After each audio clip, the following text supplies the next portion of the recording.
מדברים על צדק חברתי. אותי זה ממש מצחיק. ואני רוצה לומר לכם, צדק חברתי, בתקופה של דוד בן גוריון, לוי אשכול, שום דבר לא היה מורגש. בנושא הזה של אפליות, או חוסר שוויון, או חוסר דיור, מעברות, כמו סלאח שבתי, ראינו אין ספור מעברות. ליתר דיוק, איפה התחיל כל הסיפור הזה של הצדק החברתי? איפה התחילה האפליה כאשר גנבו את הילדים של התימנים? כאן זה התחיל.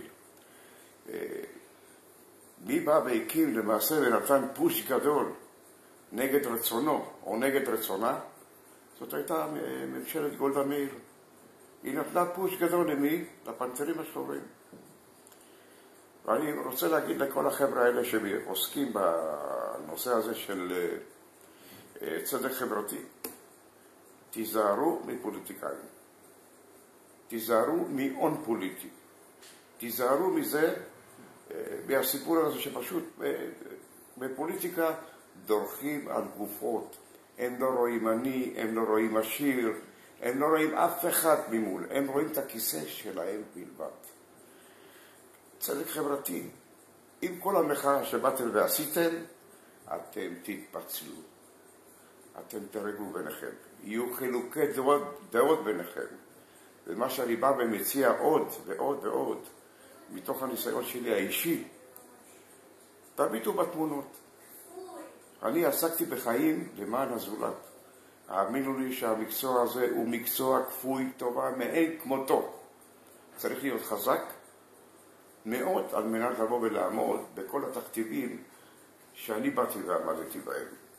המוות בלבן, המוות מאלכוהול, ושוב פעם, המוות והמוות אך ורק בלבן, של מספר נערות שעד היום אני לא ישן עם כל זה בלילה בשקט. בלבד זאת, קשה לי שלא להיזכר באותה אמא ראשונה שהרגה את הילד שלה, ואני לא רוצה להזכיר איתו. הלכתי וראיתי את הילד במכון באבו כביר, באותו בוקר. היו לי סיוטים, ממש סיוטים. ומה קורה היום? רציחות של ילדים. מה קורה? רציחות של נשים, פשוט. כל זה בא והגיע מלמעלה. אני לא מחפש אשמים, אבל יש עובדות, ממש עובדות. מדברים על פשע מאורגן. אם יש פשע מאורגן או אין פשע מאורגן, אני לא בקיא בנושא הזה. מה שאני יכול לבוא ולהגיד למשרד החינוך, למשרד הרווחה, אותם ילדים שאתם באים ואומרים עליהם פשע מאורגן, הם אותם ילדים שבאו ואמרו, מה שעשו לאבא שלי, לי לא יעשו.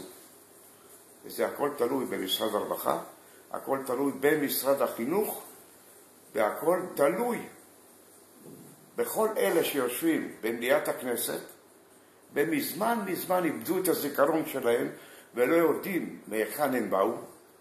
אני מתכוון לש"ס, לכן באחד הכתבות שלי באתי ואומרת להם שפשוט הם חולים במחלת כלבת, הם איבדו את הזיכרון, הם חיים באשליות, הם חיים באפליות, הם הקימו גדוד שלם של פרזיטים ויותר מזה.